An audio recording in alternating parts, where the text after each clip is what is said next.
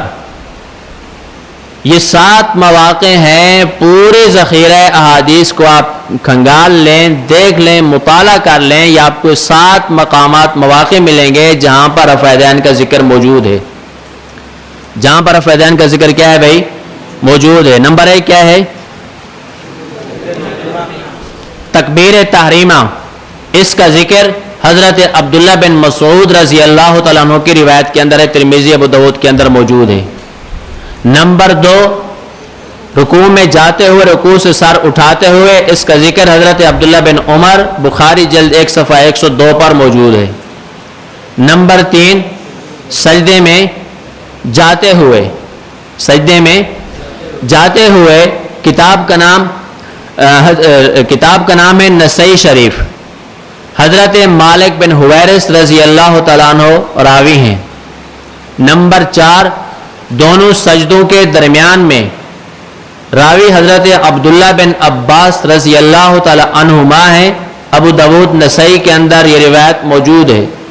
Number 5 دوسری رکعت کے شروع میں، حضرت وائل بن حجر رضی اللہ تعالیٰ عنہ کی روایت ابو داؤد کے اندر موجود ہے۔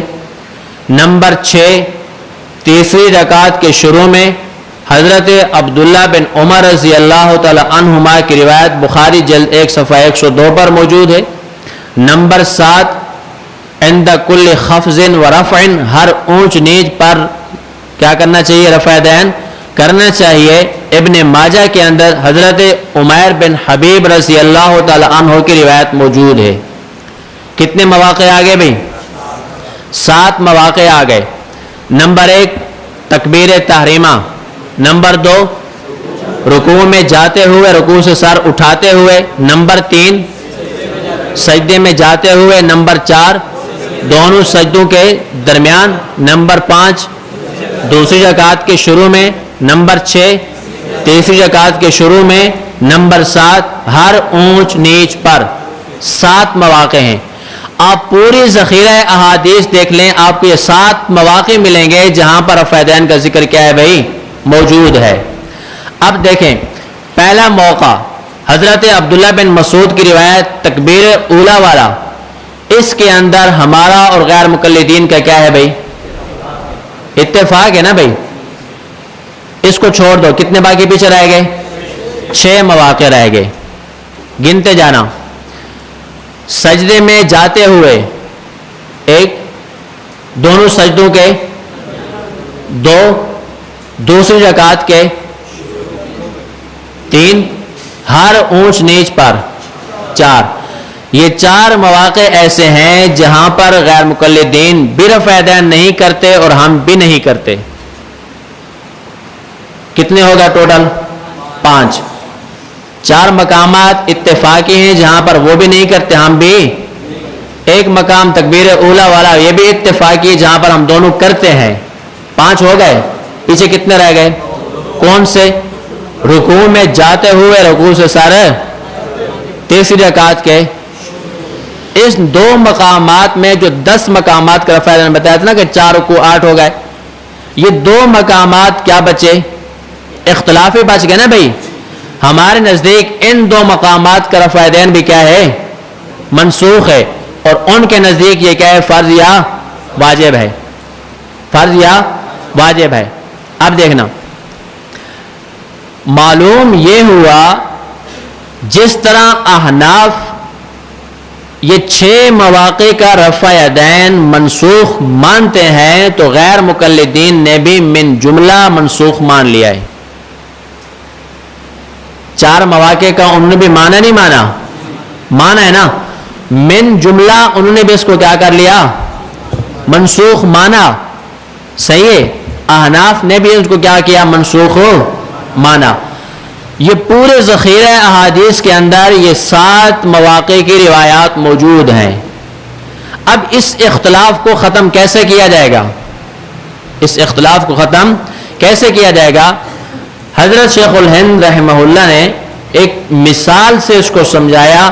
فرماتے ہیں ایک بہت بڑا محل ہو، اس محل کے اندر کمرے ہیں، ایک رپورٹ یہ ہے کہ اس محل کے ایک کمرے میں لائٹ اور بجلی ہے، دوسری رپورٹ 2 کمروں کی ہے، 3 کمروں کی، 4 5 6 سب کمروں کی رپورٹیں ہیں۔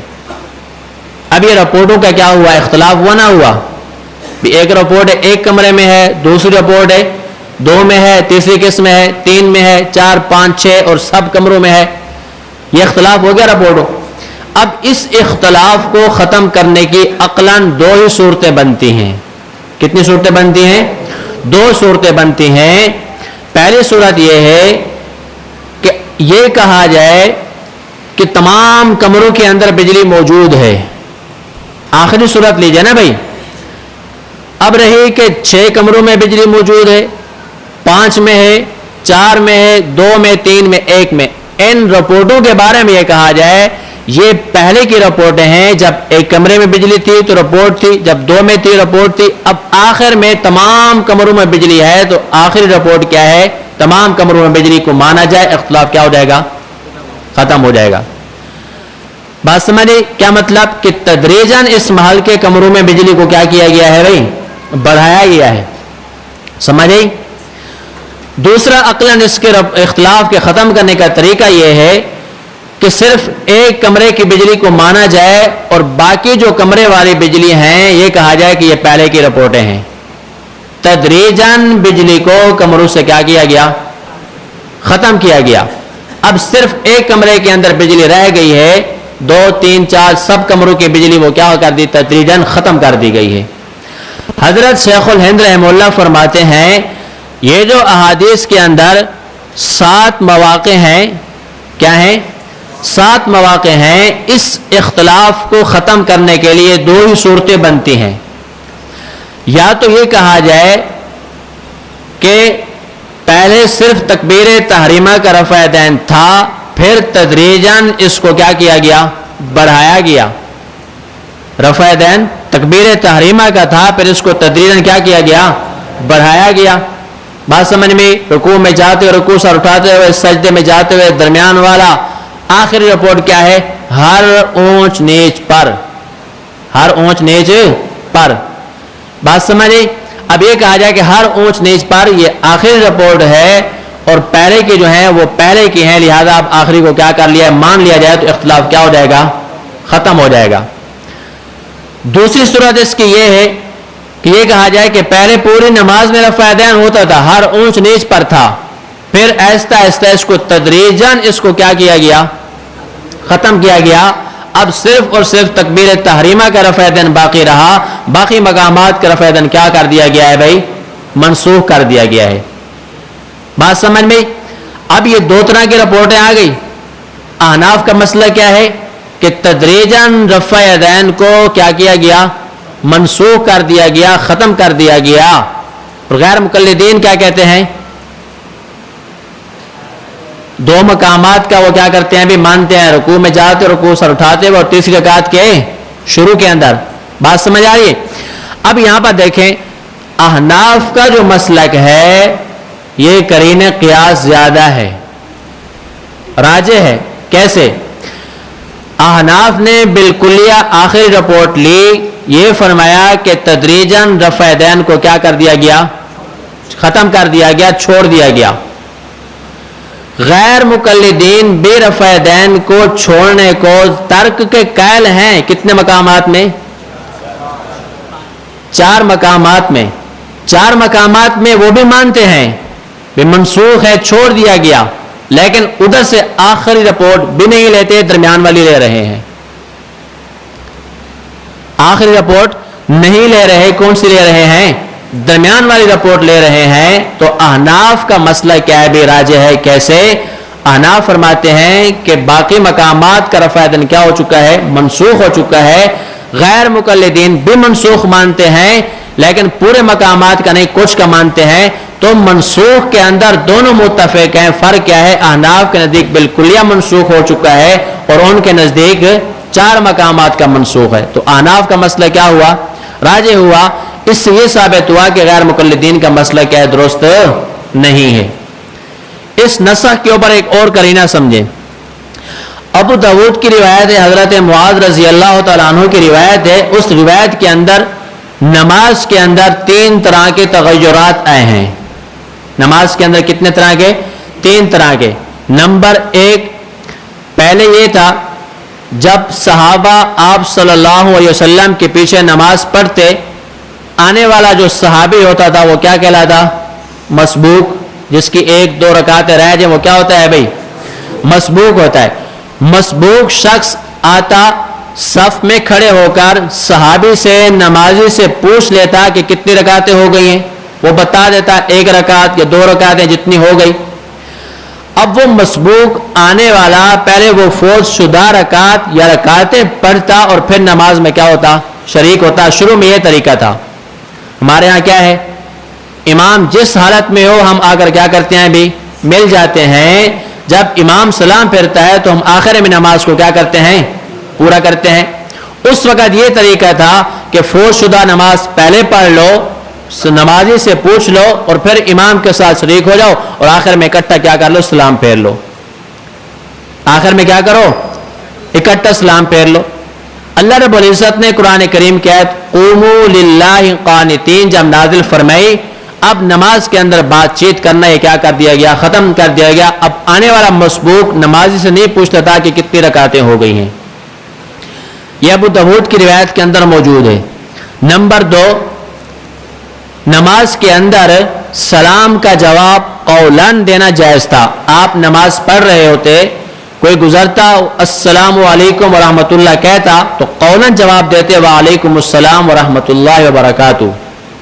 پھر اس کو بھی کیا کر دیا گیا؟ ختم کر دیا گیا. اب سلام کا جواب قولاً نہیں فعلاً رہ گیا، ہاتھ کے اشارے سے رہ گیا. مسجد ضرار کا جب واقعہ پیش آیا، آپ صلی اللہ علیہ وسلم تشریف لے گئے قباء میں. وہاں پر آپ نے جب نفل کی نماز شروع کی تو اہل قباء جیسے جیسے آتے رہے وہ آ کر سلام کرتے. آپ صلی اللہ علیہ وسلم انہیں اشارے سے، ہاتھ کے اشارے سے سلام کا جواب دیتے تھے. ہاتھ کے اشارے سے کیا دیتے؟ سلام کا جواب دیتے. بعد میں یہ اشارے سے سلام کا جواب دینا بھی کیا ہو گیا؟ منسوخ ہو گیا. مسلم شریف جلد 1 صفحہ 181 پر حدیث موجود ہے. آپ صلی اللہ علیہ وسلم مسجد نبوی میں تشریف لائے. حضرات صحابہ کرام کو دیکھا کہ جب وہ سلام پھیرتے ہیں السلام علیکم ورحمۃ اللہ تو ساتھ میں ہاتھ بھی اٹھاتے ہیں. صف میں بیٹھے ہوئے جب وہ سلام پھیرتے ہیں، یہ نہ بھائی دائیں میں کیا کرو؟ سلام کرو. کرامن کاتبین کو سلام کرو. آپ کے اس طرف نمازی ہیں، امام ہے، اس کو سلام کرو. پھر اس طرف جو ان کو کیا کرو؟ سلام کرو. یہی پڑھا نا بھائی. جب وہ سلام کرتے السلام علیکم ورحمۃ اللہ کہتے تو ساتھ میں اشارہ بھی کرتے، ران سے ہاتھ اٹھا کر اشارہ بھی کر دیتے. اب آپ صلی اللہ علیہ وسلم جب تشریف لائے تو آپ نے فرمایا علامہ تؤمون بایدیکم کانھا اذناب خیل شمس. کیا ہو گیا آپ لوگوں کو کہ بتکے ہوئے شریر گھوڑوں کی دموں کی طرح تم ہاتھوں کو ہلا رہے ہو؟ حضور نے آگے فرمایا انما یکفی احدکم ان یضع یدہ علی فخذہ ثم یسلم علی اخیہ من علی یمینہ و شمالہ. آپ نے فرمایا تمہارے یہ بات کافی ہے، اپنے ہاتھ کو رانوں پر رکھے رہو اور اپنے بھائی کو دائیں اور بائیں کیا کرو؟ سلام کہو. حضور نے صحابہ پر نکیر فرمائی کس بات پر؟ اس حدیث سے محدثین نے، فقہاء نے یہ استدلال کیا ہے کہ سلام والا جو رفع یدین ہے، سلام والا رفع یدین بالاتفاق یہ منسوخ ہے. بات سمجھ آئی؟ اسی مسلم کے اندر جلد 1 صفحہ یہی 181 اس سے اوپر والی جو حدیث ہے حضرت جابر بن سمرہ رضی اللہ تعالیٰ عنہ کی حدیث ہے. آپ صلی اللہ علیہ وسلم مسجد میں تشریف لائے اور اس حدیث کے الفاظ یہ ہیں قال خرج علینا رسول اللہ صلی اللہ علیہ وسلم فقال ما لی اراکم رافعی ایدیکم کانھا اذناب خیل شمس اسکنوا فی الصلاۃ. اس حدیث کا مفہوم اور خلاصہ یہ ہے کہ آپ صلی اللہ علیہ وسلم تشریف لائے اور صحابہ کرام کو رفع یدین کرتے دیکھا تو آپ نے فرمایا کہ میں کیا ہو گیا، کیا دیکھ رہا ہوں کہ تم بٹکے ہوئے شریر گھوڑوں کی دموں کی طرح اپنے ہاتھوں کو ہلا رہے ہو. آپ نے حکم دیتے ہوئے فرمایا اسکنوا فی الصلاۃ, نماز میں کیا کرو, سکون اختیار کرو.